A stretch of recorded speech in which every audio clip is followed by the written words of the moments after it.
All right, we're live. All right. Welcome back, everybody, to another episode of Paradyme Podcast. We're so grateful that you're here. Exciting news. We are starting a brand new book. It's a combination of two books, actually. It's the Iliad and the Odyssey, written by Homer. This is a classic, Western classic. We'll get into why we chose it here in a second. But before we do, make sure you subscribe to the channel, like the video, drop a comment down below, and follow us on all our social media platforms. All you need will be down in the description box below. Yeah, and so let's jump into it. This book was John's choice. So I want to ask John, why did you choose these books? Yeah. I think we talked to, that's right. So why did I choose these books? Well, one's considered a Western classic, and it kind of follows a lot of the themes of what we're trying to read. For me, book club was just a tool to finally read books that I want to read. So it's my turn. So I'm using it. And then really why I was in my head is because like 9 months ago or something, I saw that Christopher Nolan is coming out with a movie about the Odyssey. And I thought it will tie in really well if we can read the book. And right when we read it, it should be coming out in July or sometime this summer. So, and then we get the whole experience of like reading it and then watch the movie should be really cool. Yeah. Just learned that these coming out with the movie, so super exciting, and it's a great timing for it too, like 6 months ahead of time. So super excited about that. So in this week's episode, we're going to be covering books 1 through 4. These chapters of each book are titled books. So with this week, we read books 1 through 4, and seeing as it's a narrative and like an epic story, we went ahead and made like visuals. Each of us created our own, whether it's an animation or a PowerPoint presentation. We all kind of came up with our own creative approach of each book. So Really, we're trying to treat this like almost like an English class. yeah, Or like, it's like we all read the chapters. We all read chapters 1 through 4, but it's like, okay, Jay has a presentation on chapter 3 and I have a presentation on chapter 4. And then we got to come and present it to each other. And right. the kind of show off like, okay, what actually happened in chapter 4? It's like, okay, here's the power, whatever. Right. And I know maybe some of the people that are watching this are reading it for a high school class or a college class. So we also wanted to take the approach that it could be a useful tool for you kind of moving forward, whether it's like for clip notes on a chapter or kind of visuals about what's happening per chapter. I think it could be useful for you. So we're super excited and grateful that you're here. And kind of the order that we have, Devin did book 1, I did book 2, David did book 3, and John did book 4. So we're going to jump in. Devin, go ahead and explain to us what you did for kind of your creative approach in book 1. Okay. So all I did was take every character from book 1 and kind of add my own little spin on what I want the characters to look like. I couldn't really find that there was references of past images or videos or movies that were based on these characters, so I kind of just like came up with my own ideas. But I'm just gonna share my screen so you guys can actually see too. Book 1. And what tool did you use? Well, Mainly, I just want go ahead, John. to say, I mean, this is for sure. There's going to be pictures on all these things. Yeah. So I used Google Gemini. I really like ChatGPT's version of images, but I really wanted to see what Google Gemini Nano Bananas, like how realistically can I get it? Like how close can I get it? Because I always like that dynamic, just making things look super real. Yeah. So I identified each character. I ran into this like different style and I really liked it. So I continued it with the gods, at least this red background. So I think if I do create animations moving into like the next book I think I might go with this red style. Because it's just different versus like this earthy look with the Greek gods, and then you have like the normal suitors, like the average people, the mortals, and then it goes on from there. We got all the characters, and then Present it to us. Like tell us what happened. Like, and with what you got. So my screenplay, can I go through the screenplay? Yeah. That was my idea. Like just however you're going to present it. Go. Gotcha. No, let's no more talking. Yeah, so it starts with the Greek gods meeting. Zeus starts the meeting, and he says, "How often must mortals blame us for their sorrow? Their suffering is of their own making. They choose folly, and then they cry to heaven. Look at Achilles. We warned him. I sent Mercury to him. Do not kill Agamemnon, and do not marry his wife." He scoffed. Continuing on, right? Minerva, another goddess, she answers to her father and says, "You're right. Achilles deserved his fate. Yet my heart bleeds for one who suffers unjustly. Ulysses. Ulysses is stuck on an island. He's stuck on a lonely, storm-battered island on the very middle of the sea, far from his friends and home. Jove, the goddess Calypso, holds him. He's a cyclops on this island. She's the daughter of Atlas, the giant who holds the sky on his shoulders. Minerva says she holds him with sweet talk and flattery, blandishment, trying to make him forget Ithaca, but he will not forget. He is so sad. He only wishes to see smoke from his own chimneys once more. He wants to return home. Now, Ulysses is stuck on the island. There's a cyclops preventing him from, that's holding up the Greek goddess of, where's her name? Question. Go ahead. Is this Odyssey or Iliad? Yeah, exactly. This is Odyssey. No, we're not the books. We're reading Iliad first. No way, are you serious? Yeah. So book 1 of the Iliad opens with like the Greek army suffering. It's the Achilles rage. Yeah, they had just taken this girl to be their prize from this guy's like, okay, yeah, go for it, Jesse. Yeah. So I believe this is Odyssey, the one you're describing. Yeah, I'm reading. Okay. Yeah, so we're in the Iliad. Would you like me to just go over a quick summary? Yeah, because this is not that. Okay. So book 1 of the Iliad opens not with battle, but with a plague and a conflict within leadership. The Greek army suffers because a priest has been dishonored, prompting divine punishment. When the cause is revealed, a power struggle erupts between the supreme leader Agamemnon and the greatest warrior Achilles. What begins as a dispute over war spoils escalates into a public humiliation of Achilles. In response, Achilles withdraws his support, choosing personal honor over collective success. So in this one, this is when Chryseis goes to Agamemnon with like a ransom for his daughter Chryseia. Mm-hmm. He wants his daughter back, and Agamemnon refuses his offer, sends him off, and Chryseis then makes a offering to the god Apollo, and Apollo strikes the Greek army with pestilence and famine, and then Achilles and Agamemnon meet, and he's like, well, then give back the daughter, right? And Agamemnon refuses, and then Agamemnon takes from Achilles. He takes Briseis, who is his basically his wife of spoil from the war, and publicly humiliates him. Achilles then goes to Minerva, I believe, the goddess that favors him, and asks her to go to Zeus, who's called Jove in this book. And to basically make the Greeks lose this war. So at the cost of his whole side of the Greeks losing the war, he's willing to sacrifice that in terms of his personal honor.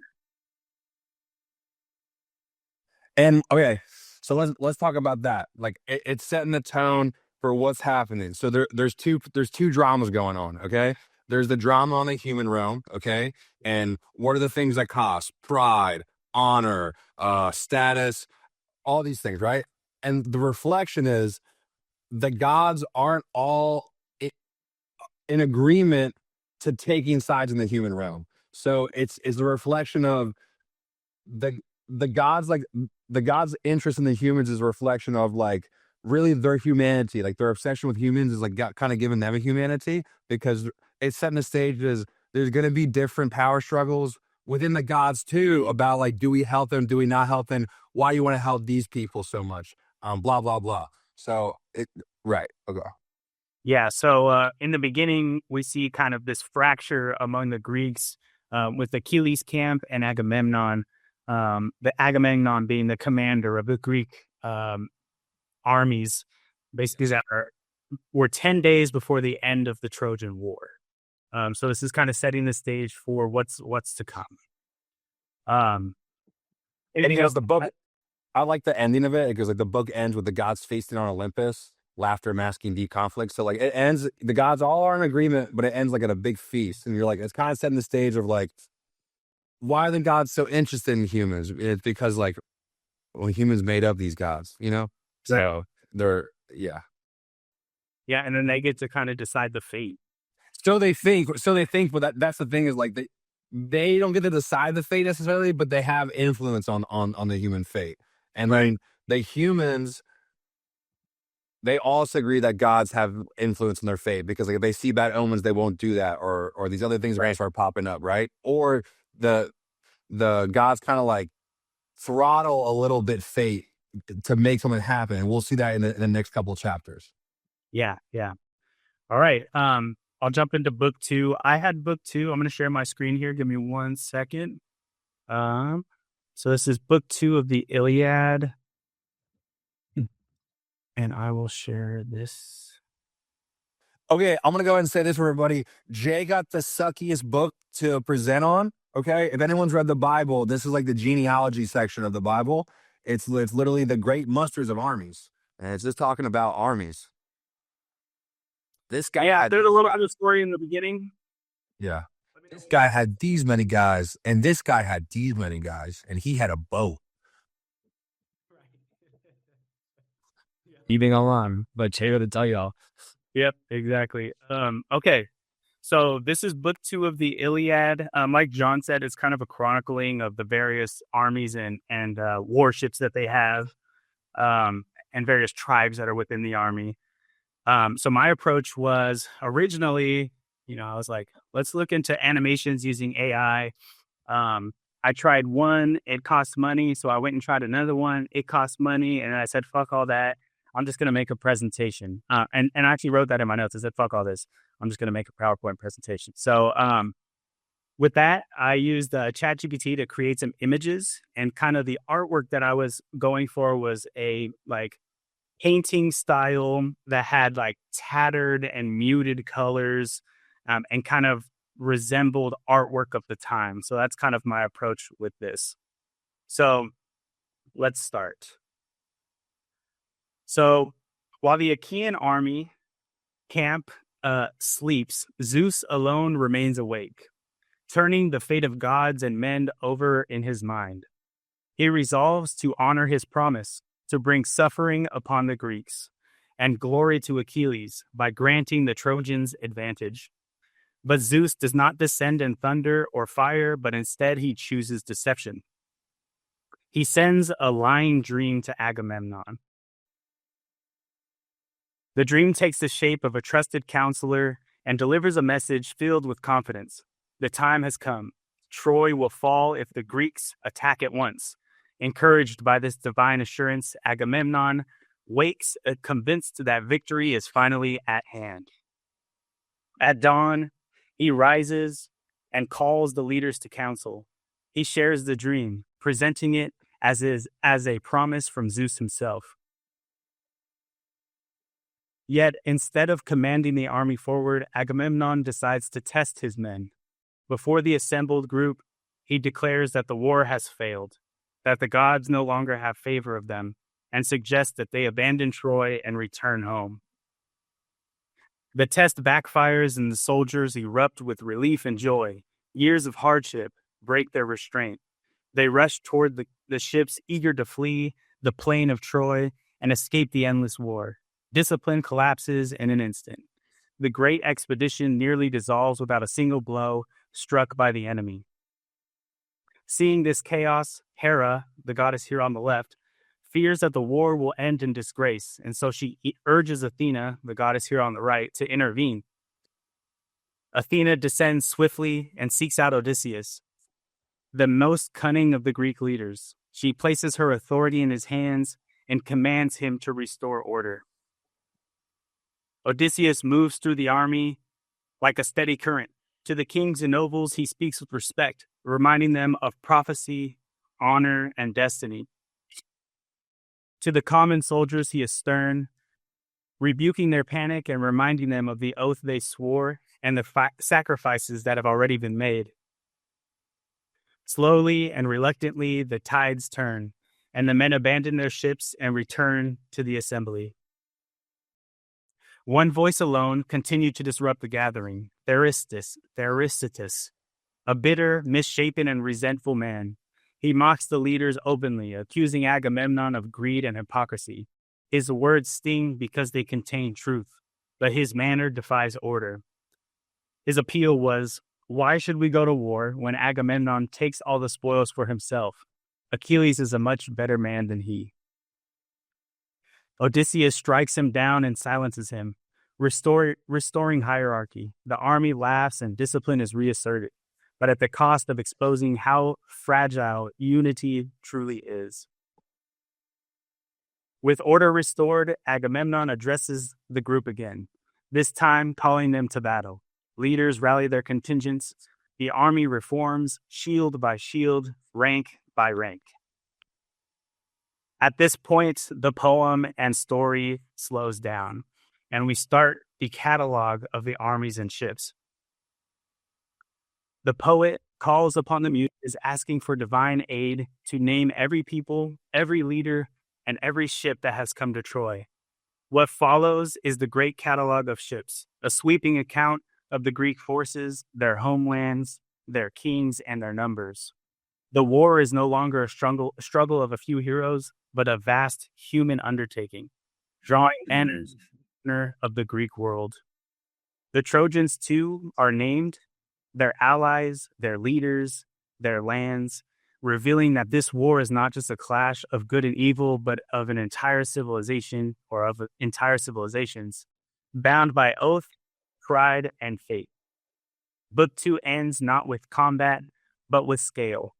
The listener is left standing before the full weight of the war, understanding that what is about to unfold will consume not just the heroes, but generations. The armies are assembled, the stage is set, and the cost has already begun. Thank you. Jay, that was amazing, Jay. I give that. I mean, that was a really good one. That's a great presentation, great narration during it.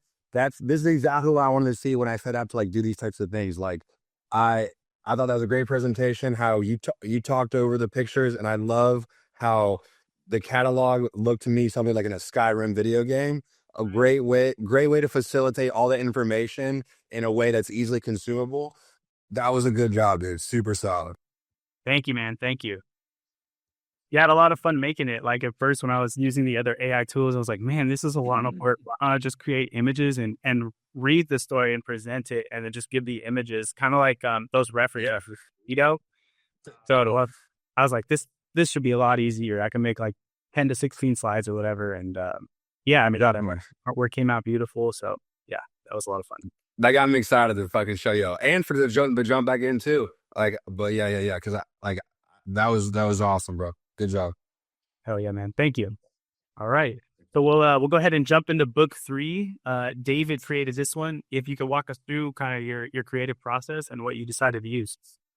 Yeah, let's get into it. Can you guys see my screen? Yeah. Cool. I'm gonna go. Yeah, make that shit big like how Jay had it. He had that shit taking the whole screen. It was sick. I was like, how did he do that? I couldn't get my pictures the size right. So but I got some different ideas now too. I could just be reading a storyboard. I don't need to have someone like, I got someone for, I don't know why I'm part of it. So I'm getting excited. Can you guys see full screen, or is it like have the little edges around it? All right. Give me like 2 seconds. Yeah, and it's the Illustrator UI on it. I wish. Yeah. Hold on. Yeah, to the people watching this, you know, if you liked any of that, if you thought anything was left out, drop a comment down below. We'd love to hear your guys' perspective as well. Yeah, like just why he's getting all this squared away. Us doing this is, for one, I think like a great way for us to understand what's going on. to get familiar with what we're actually reading. And, you know, a fundamental thing in teaching is like project-based learning is some of the best way where you retain information. Okay. So like we're making our own projects and we're all different people. So we're facilitating differently. And I think that's part of the fun. So, and then when we walk away, like we're retaining way more because like, I mean, Jamie, like, and I'm like, you worked on this a little bit, and like, so like you're going to remember it more. That's what's so fun about it. For real. Yeah. Yeah. All right, guys. So we'll hop into the Iliad, book 3, Made Simple. So I just want to start out with my process and then the character sheet that I put together. Shout out John for giving me the inspo. I thought it was really cool. Yeah, really dope how he pretty much prompted ChatGPT with the characters first, and I'll let him speak on it more, but he put together a character sheet is what I saw. So going off of that, my process was same things, use ChatGPT to get a character sheet and a list going of the main characters from book 3. I read the book first, and then I watched the video from, what was that YouTube channel, Jay? Was it Zarita? So I watched that, then I read, and then I hopped into this ChatGPT character sheet, listed all the characters, gave them anime style attributes. I uploaded this screenshot. I should have put it in here, but it was a Demon Slayer chibi style anime character sheet, and I really liked the chibi style. I thought it was kind of cutesy, kind of fun, make it a little entertaining. And then from there, did a bunch of refinement. Probably did like at least 10 different refinements to the character sheet. It didn't get it perfect, but I was like, all right, put a helmet on Paris. He looks too similar to Hector. Make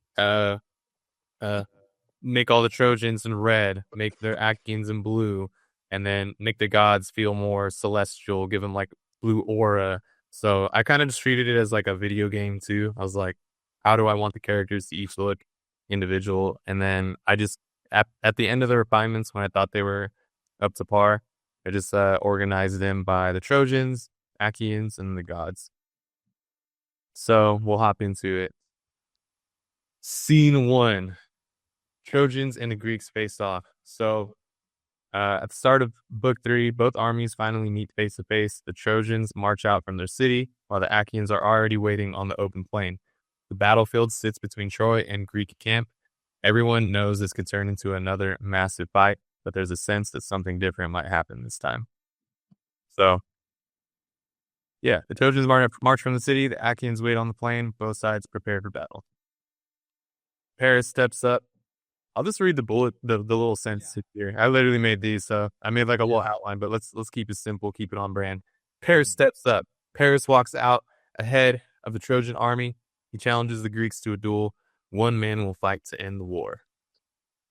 Menelaus accepts the fight. Menelaus steps forward immediately. The fight is personal. Helen is his wife. He wants the war to end today. Paris bitches out. When Paris sees Menelaus up close, he hesitates. He begins to retreat. The Trojans watch in shame. Hector scolds his little bro. Hector scolds Paris in front of everyone. He reminds him of honor and duty. Paris agrees to fight. And then the deal is made. Both armies agree to the rules. The winner gets Helen. The war will end. Everybody's excited. If this duel just happens, then there will be no war, and everybody can go home, and a lot of less people have to die. Helen and Priam watch the boys fight. So Helen is brought to the walls of Troy. She points out Greek leaders to King Priam, and she feels guilty for the war. But Priam is like, "Listen, daughter, it's fine. You're not guilty of anything. It's the men. Let them fight." So they're watching. And then the duel begins. Paris and Menelaus fight. Paris almost dies. He's getting murked, and then a chin strap is hooked around his neck, and it's choking him out. Menelaus is about to win. Boom! Aphrodite interferes. Aphrodite saves Paris at the last moment. She breaks the helmet strap, and then Paris magically disappears. But Aphrodite interferes again. Aphrodite takes Helen away from the battlefield. She brings her to Paris in his bedroom. Helen is angry, but the goddess forces her to stay with him. So freaky. A little freaky. So pretty much Aphrodite feels responsible for Paris and was like, oh no, he's losing, and made him vaporize and took him to a room where he could recover. Aphrodite goes to find Helen, takes her away, and she's like, Helen, go please be with Paris. And Helen's like, I don't want to. And Aphrodite's like, if you don't, all the gods are going to be upset. I'm a god too, so you do what I say. So Helen reluctantly goes, and she's like, Paris, you're a bitch for not winning. You should go out there and go fight for my honor. And Paris is like, baby girl, they have Athena on their side. I can't do this. And so Helen's like, damn, I really gotta just take one for the team. So she does. Menelaus is mad AF. He's like, Paris, where are you? Come out. Menelaus searches for Paris. The duel is unfinished and the oath is broken. So the war continues. Zeus is pretty much just chilling with the gods, and they're all laughing and arguing, and the peace was almost possible. The gods had to interfere, and the Trojan War goes on. Finish. Okay, good presentation. I think the ending is not quite correct to the book, though. I feel like the truce is still on right now. The war does not continue at this moment.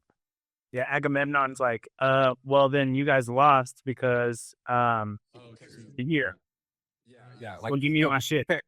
Paris lost for sure. The champion of the Greeks, Menelaus, he won. Yeah. So like, truth is still good. They think they just won the war pretty much. Like, I mean, like according to that, I mean, like that's you withdrew. That's a DQ. Right. Okay. So when we do this, we got to make sure we're checking ChatGPT, because like it's gonna bend the rules a little bit, and that's why we got to stay. But yeah, other than that, I think it was good, bro. Shit was good. Nice. It cracks me up in this story how like Aphrodite disguises herself as an old woman that is familiar to Helena. And Helena is having a discussion with her, and she's like, "Wait, this isn't that old lady. Her tits are too nice." Yeah. And she goes, "Aphrodite, just come out. I already know it's you." You know. Crazy. Yeah, the whole reason she recognized Aphrodite is because her breasts were too good. They have to throw that in there, a little fanfare, even back then. Right? Yeah, a little taste, you know.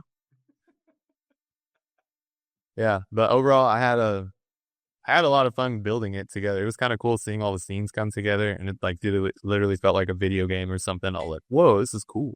Right, making the visuals, like however you do it, it really does kind of tie in the story of what you're reading, and like that's what's happening naturally in your brain. Like I know it is for me, but you find out like a big percentage of the people don't have an internal dialogue, so like maybe they're not able to do that necessarily. I don't know, you know.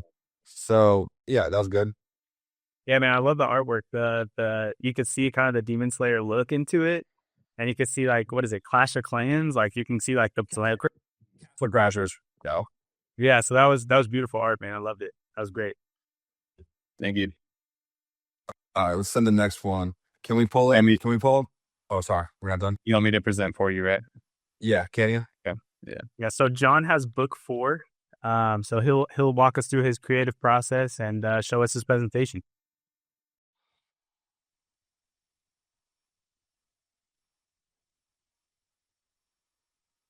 Okay, can you just present it? Like put it in presentation mode? Yeah. Oh, Canva, nice. Ooh. Okay, so what I did was I used a combination of a lot of different resources. So first I got chat to break down like what's the summary of chapter 4, give me a list of all the characters that are in chapter 4. Then I made my own Word doc, and on Google I farmed like each character. I found like a Google reference, and I saved that into like a file. And then I David gave me the idea of kind of making a Castle Crashers type of vibe, and I grew up playing that game too, so I love it. I go, oh, that's a great way to kind of like simplify it, make it cartoony, which is like what I was kind of going for. So I was like, chat, can we use the reference list that I farmed plus Castle Crashers art style, and can we make a character list? And so that's how I've kind of generated all this. My character list is later in the presentation, but that's kind of what I went. And then from there, I was trying to make it into a video, so I had it broken down into like different acts and like storyboards and stuff, but I couldn't quite get the video to work. So we went with kind of a comic style presentation. So we can go to the next slide right now. So the Iliad book 4, the truth is broken. So characters to know. So we got our gods to the top left. We got Zeus, Hera, Athena, Apollo. Poseidon's wrong. That shouldn't be in there. So that's, again, I should be checking chat on this, but doesn't matter. We can kind of see the characters that we got going on. We got the Trojans bottom left, and we got the Greeks top right. We can go to the next one. Oh, additionally, then I use Canva to build the whole thing, okay? And I kind of blended two different things at once. So the overview in this book is ultimately the truce is broken. That was happening in book 3. We're gonna get into more the nitty-gritty why, but pretty much in this book, the truce is broken, leading to renewed conflict between the Greeks and the Trojans. Key characters including Pandarus play pivotal roles in reigniting the fierce battle. So we can go for it.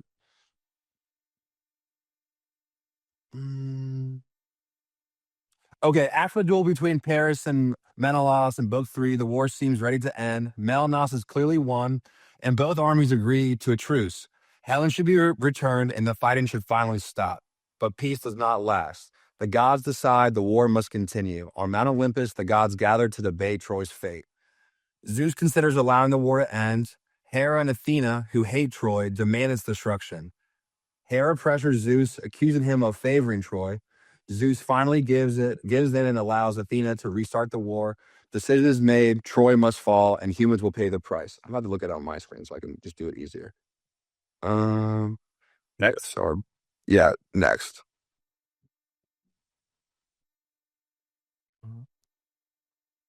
Okay. So Athena breaks the truth.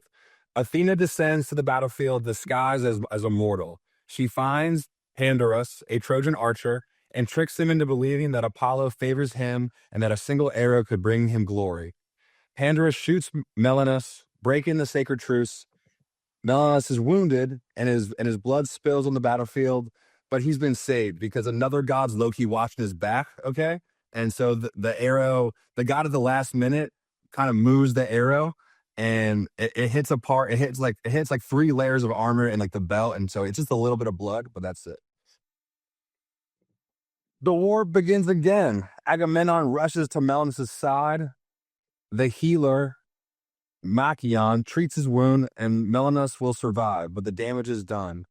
Agamemnon then walks through the Greek ranks, praising brave soldiers, shaming cowards, ordering the army forward. Both sides prepare for battle. So like right now, both sides, like in book maybe 2, when he was kind of trying to get the boys hyping, and he's like, let's just go home. But it was a bluff and everyone ran home. Both sides were feeling that. Both sides really were like elated that the war was over with just a single duel. And now things are coming back up again.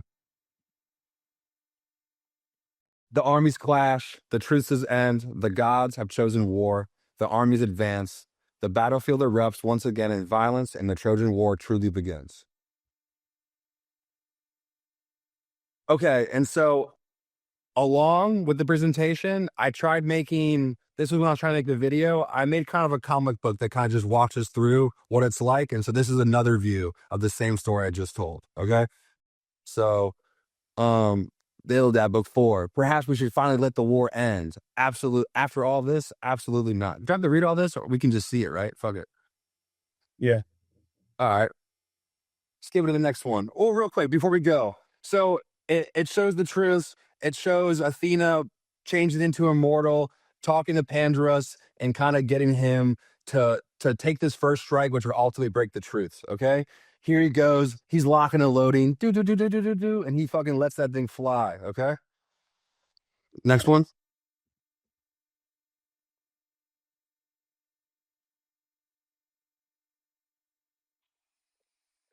this is Agamemnon rushing to his side, getting the healer, making sure he's all okay. And he's like, let's stand firm, boys. Let's defend Troy with all of our honor. We got fucking Zeus on our side. And Zeus said, so be it. The gods choose war. Humans pay the price, which is a metaphor, really. Next one. Okay, and this is a different version of the same thing, okay?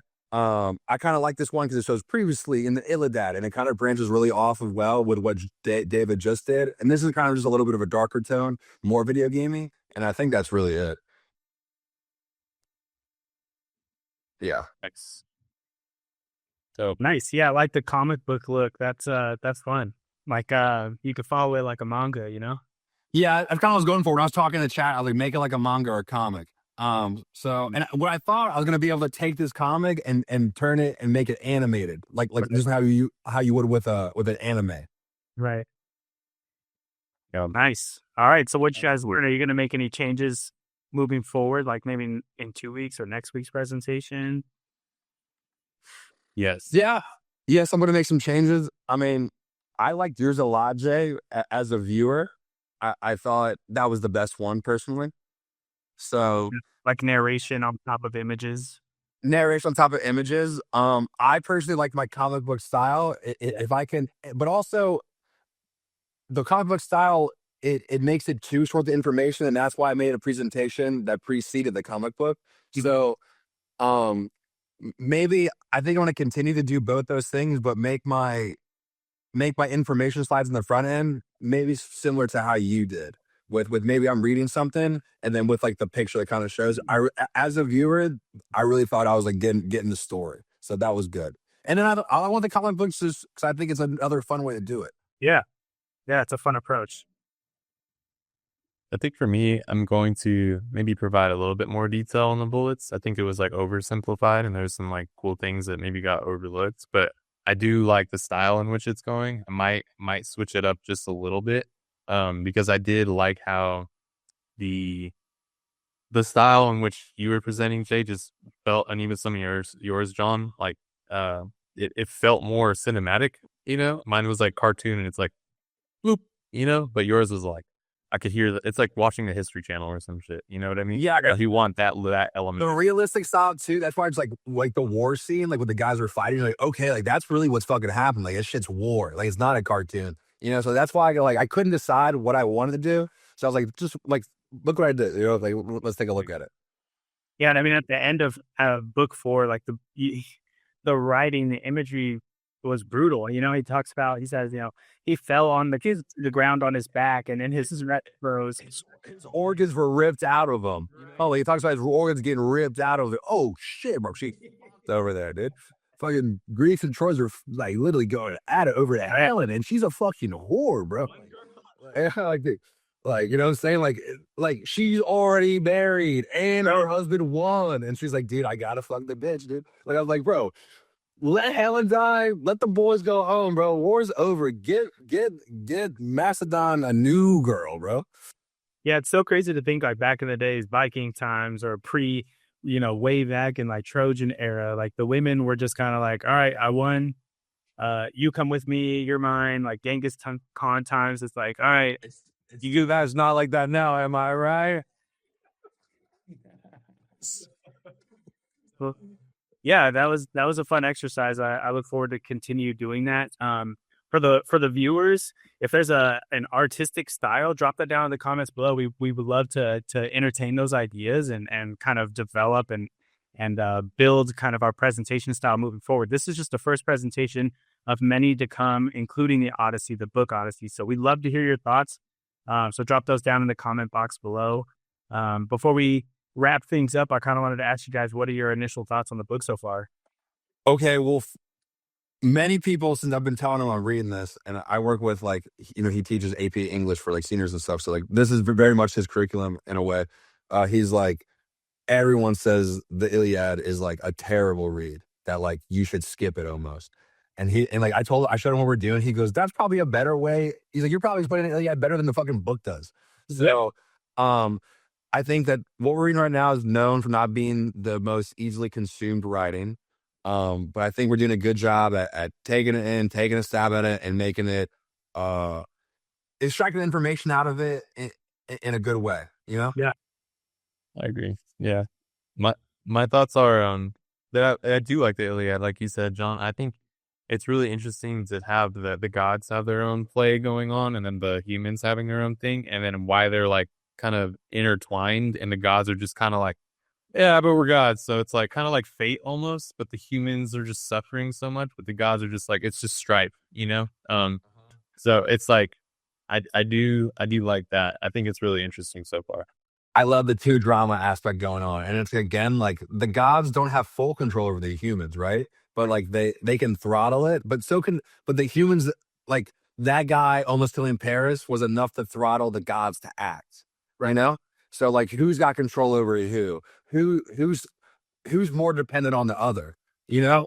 I don't know. It's an interesting thing. It's like a reflection of the same thing, actually. You know, I think that's what I keep thinking about. Yeah, it cracks me up too, like how the gods are almost like personified, like they're human beings in a sense. Like Exactly. Zeus in the beginning of book 4 is like, so what do you want to do, to his wife? And she's like, well, I don't really like this. He's like, but I've made a decision. And she's like, but I don't really like it. He's like, all right, well, the next time I do something, I don't want to hear you bitching. No, literally, right? It's like because the gods are so divulged in human affairs, Right. they are mimicking what we would consider human, right? Right. Yeah. He's like, I'm gonna remember this. He goes, those cities that you like, when I want them to burn, they're gonna burn. You know? He's like, I don't want shit not it. Listen, like all the other gods are watching me do this shit. I got some fucking HY God, like let the we got burn Troy to the ground. He goes, the Troyers like me. They fucking like me. I gotta let them die because you want them to die. Crazy. He goes, I'll do it. Happy wife, happy life. Am I? I get one. I get to use it whenever I want. You know? Yeah. I'm liking it a lot. It's a good switch from Beyond Good and Evil, from like a textbook, poetry, philosophy, deep dive type of book to like almost maybe even a little bit further beyond what Crime and Punishment was, with like the play aspect of it, and the two various dynamics with like the god level and then the mortal level. It introduces like a new way of reading where you like a play or like cutscenes, right? Like you read to a point. It is a play. Like, even the way the books break it down, it like tells you the acts. Yeah. Right. So like reading it and then getting to the point where okay, we hit a cutscene, now we're going to the gods. Exactly. End of The cutscene. curtain would draw and it would open up and it'd be like new actors. And like it'd be like the gods be like, these humans think they can do anything. Right. You know, like that's how I'm imagining in my head, you know? Yeah. So it's an interesting book so far. For somebody who has to read this as like a school assignment, I can see how it could be a trudge. But hopefully our approach is a little bit more fun and it helps assist with your assignments. And drop a comment down below. Like, what are you guys' homework questions? We'd love to talk about that as well. And you know what? That's a metaphor in that. It's like, if you didn't volunteer to do this, it'd be a trudge. But if you volunteer to do it, you're like, this is so sick. Like just remember that. Just remember that. You know, that goes for everything. Like we're sized on it. We're someone else that got forced on there. Oh my gosh, this is terrible. And maybe that's why we've been a different paradigm. Though. Maybe that's why we're enjoying it. You know. Right. Yeah, exactly. So I hope through our enjoyment here at Paradyme that you guys are enjoying the book as well. We hope you're reading along with us, and drop a link down below to your guys' visuals if you guys are doing something like that. We'd love to see it. Shout out to Zyrito, who is a Czech woman making videos and animations using her own hand drawing. So beautiful. I just want to say I took her whole shit and I plugged that shit in the chat and I was like, I want to have something where it's like a picture, speech bubble, thought bubble, and it progresses through the story, much like how this woman did. And they're like, what a great resource. Thank you for that. You know? And I don't know you guys too, but one of the things while building this is like you kind of have to tackle it days out in advance, not just because of what you're building, but also like we're all using chat. I'm using the free version. I only have so much coins or whatever they fucking tokens, right? And so like you only get so many images generated at a time if you're not paying for it. And if it fucks up, you gotta wait till tomorrow. Right. So yeah. Definitely. All right. Anything else to add before I take us out of here? Nope. One thing.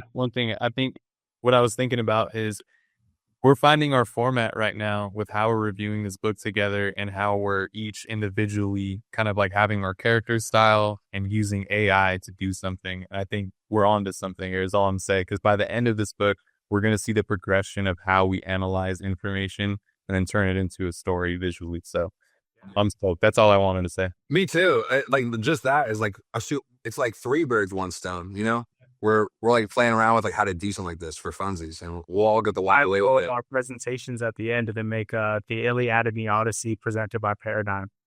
Yeah, I think it's sick. It's like you ever watch those shows where it's like a season. There's like eight episodes. Like Love, Sex, Robots is one of them, and it's like each episode's like a different style. It's a different short story. It's like we're kind of like that. We'll have one book of like just different styles flowing through the same story. You know? Yeah, exactly. Yeah, so it's a lot of fun. So I'm excited to see where we go. But with that, thank you guys so much for tuning in to another episode of Paradyme Podcast. We hope you enjoyed the show. We're so grateful that you're here, and we hope you're reading along with us. If you are, drop a comment down below. What was your favorite presentation today? Is there anything you'd like to see moving forward? Any types of new artwork styles, creative styles? We'd love to hear from you, so drop that down in the comment section below. Before you take off, make sure to subscribe to the channel, like the video, hit that little notification bell, and hit all so you are updated every time we put a video out. And follow us on all our social media platforms. All the information you need will be down in the description box below. Again, so grateful that you're here. And remember, who you are now equals who you'll be tomorrow. Peace. That outro and intro is so fucking automatic now. Yeah, shit.